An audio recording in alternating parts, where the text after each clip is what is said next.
या सगळ्या संदर्भात शिर्के सर तुमच्याकडे येते मी। तुम्ही जो मुंबईचा मी उल्लेख केला, मुंबईमध्ये आपण पाहतोय की जवळपास 6 जागा होत्या, महाविकास आघाडीला या ठिकाणी 4 जागा मिळताना पाहायला मिळतात। तर अर्थातच दुसरीकडे जर पाहिलं तर महायुतीला या ठिकाणी केवळ 2 जागांवर समाधान मानावं लागतंय। काय मुंबईचा जर विचार केला तर काय वाटतं तुम्हाला, मुंबईची हवा काय सांगतेय? एक्झिट पोल जर आपण पाहिला तर एकतर म्हणजे रुद्र रिसर्च सेंटर यांचा जो एक्झिट पोल आहे आणि लोकशाहीचा एक्झिट पोल आहे याच्यानुसार एक मात्र समानता दोघांमध्ये दिसते मला की 3 मंत्री नारायण राणे, रावसाहेब दानवे आणि भारती पवार हे हरतायत आणि 2 मंत्री नितीन गडकरी आणि पियुष गोयल हे जिंकत आहेत। हे दोघांमध्ये म्हणजे मला समानता दिसते।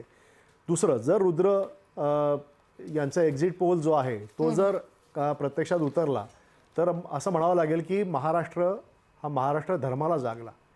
कारण आपण बघतोय की महाराष्ट्राने कधी दिल्ली पुढे हार पत्करली नव्हती।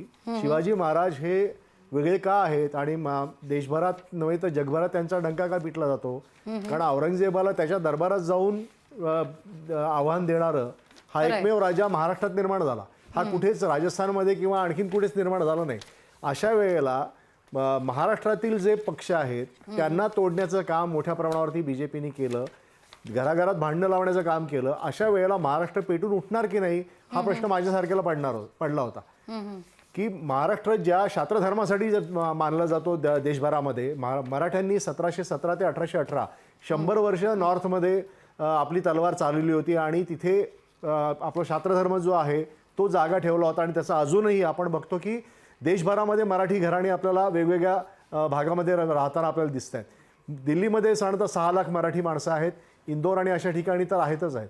तर रुद्र यांचा जर हा तो खरा ठरला तर मला असं वाटतं की महाराष्ट्र हा शास्त्रधर्माला जागला असं म्हणता येईल। याच्यामध्ये मुंबईचं तुम्ही जे म्हणालात त्याच्यामध्ये मला अजूनही असं वाटतं की लोकशाहीचा जो हे होता की साऊथ सेंट्रल मुंबईचा, माझं आकलन असं आहे की तिथे सुद्धा शिवसेना उद्धव बाळासाहेब ठाकरे यांची जागा येईल असं मला तरी पर्सनली वाटतं। मी जेव्हा फिरलो होतो त्याच्यानुसार मला हे जाणवते। बाकी जो आकडा आहे तो मला असं वाटतं की माझ्या अंदाजानुसार आहे। निश्चित लोकशाही मराठी ऐका, पहा, जागरूक रहा।